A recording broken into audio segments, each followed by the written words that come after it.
வணக்கம் கடகராசி நண்பர்களே. எதையும் தானே செய்தால்தான் திருப்தி என்று சொல்லும் உங்களுக்கு புதிதாக பிறக்கும் விஸ்வாவசு வருடம் பிரச்சனைகள் தீர வழிகாட்டப் போகிறது. இதுவரை அஷ்டமத்து சனியின் கெடுபிடியில் இருந்து அல்லல் பட்டு அவதிப்பட்டு வந்த உங்களுக்கு இப்பொழுது விமோசனம் கிடைக்கப் போகிறது. இந்த புத்தாண்டு குரு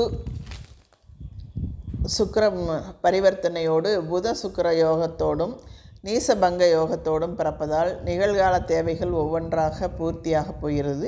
இந்த ஆண்டு ராகு, கேது, குரு, சனி ஆகிய 3 கிரகங்களின் பெயர்ச்சி நிகழ உள்ளது.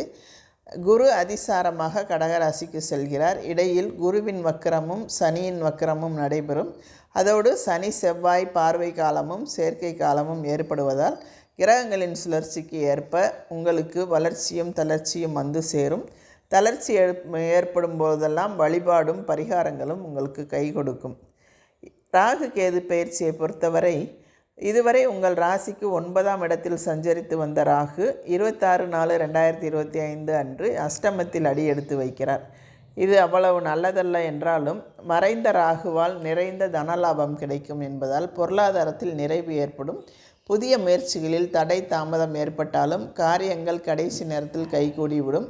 இது போன்ற நேரங்களில் சுப விரயங்களை மேற்கொள்ளும். அதே நேரம் 2ஆம் இடத்தில் சஞ்சரிக்கும் கேதுவால் இல்லறத்தில் சில இடையூறுகள் வரலாம். நம்பிக்கைகள் சில நடைபெறாமல் போகலாம். சொன்ன சொல்லை காப்பாற்ற இயலாது. தைரியம் தன்னம்பிக்கை குறையும். உறவினர்கள் உங்கள் குணமறிந்து நடந்து கொள்ள மாட்டார்கள். குடும்ப சுமை கூடும். யாரிடம் எதை பேசினாலும் வார்த்தைகளை கவனமாக வெளிப்படுத்துங்கள். கேதுவுக்குரிய தெய்வமாக விளங்கும் விநாயகப் பெருமானை தொடர்ந்து வழிபடுவதோடு திசை மாறிய தெய்வத்தை வழிபட்டால் நற்பலன் கிடைக்கும். மேலும் சர்ப்ப கிரகங்களின் சார பலம் அறிந்து வழிபட்டால் அற்புத பலன்கள் வந்து சேரும். சித்திரை 28ஆம் தேதி, அதாவது 11/5/2025 அன்று குரு பகவான் மிதுன ராசிக்கு பெயர்ச்சியாகி செல்கிறார். உங்கள் ராசிக்கு விரயஸ்தானத்திற்கு குரு வருகிறார் என்றாலும் 6க்கு அதிபதி 12இல் வரும்போது விபரீத ராஜ யோக அடிப்படையில் சில நல்ல பலன்கள் நடைபெறும். அதே நேரம் விரயஸ்தானம் என்பதால் விரயங்கள் வரத்தான் செய்யும். யோசித்து செயல்படுவது நல்லது. குருவின் பார்வை 4, 6, 8 ஆகிய இடங்களில் பதிகிறது. எனவே அந்த இடங்களுக்குரிய பலன் அதிகம் நடைபெறும்.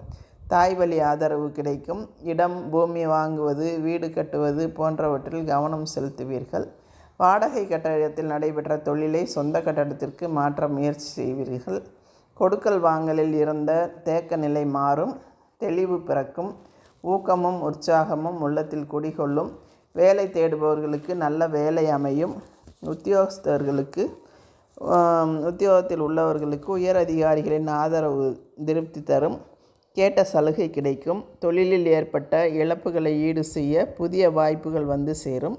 வரவேண்டிய பாக்கிகள் வசூலாகும். உத்தியோகத்தில் இடமாற்றங்களை எதிர்பார்த்து காத்திருப்பவர்களுக்கு அது கைகூடும். ஒரு சிலருக்கு இழந்த பதவி மீண்டும் கிடைக்கும். இந்த காலத்தில் குரு வழிபாடு எதிர்பார்ப்புகளை எல்லாம் நிறைவேற்றும். கடக குரு சஞ்சாரம் எப்படி இருக்குது என்றால் புரட்டாசி 22ஆம் தேதி, அதாவது 8/10/2025 அன்று குரு பகவான் கடகராசிக்கு அதிசாரமாக செல்கிறார். அதன் பார்வை பலம் கொஞ்சம் அதிகமாக இருக்கும்.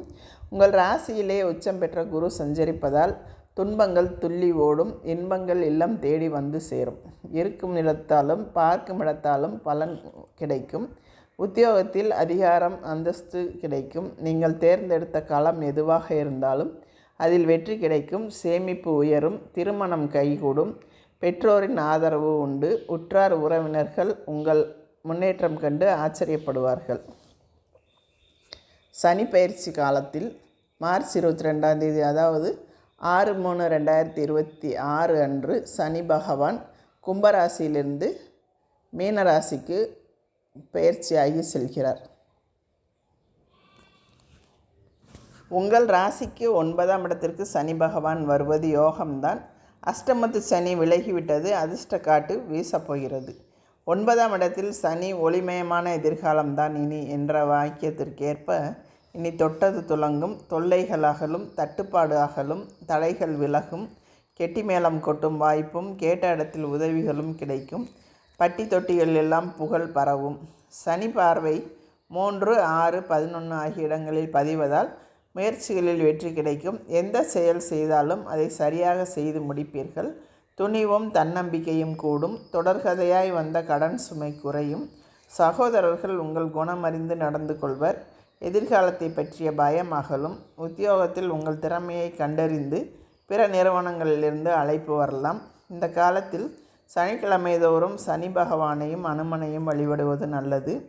இல்லத்து பூஜை அறையில் முருகப்பெருமான் படம் வைத்து வழிபடலாம். சிவகங்கை மாவட்டம் குன்றக்குடி சண்முகநாத பெருமானையும் வழிபாடு செய்து வாருங்கள். நன்மைகள் எல்லாம் சிறப்பாக உங்களுக்கு நடைபெறும்.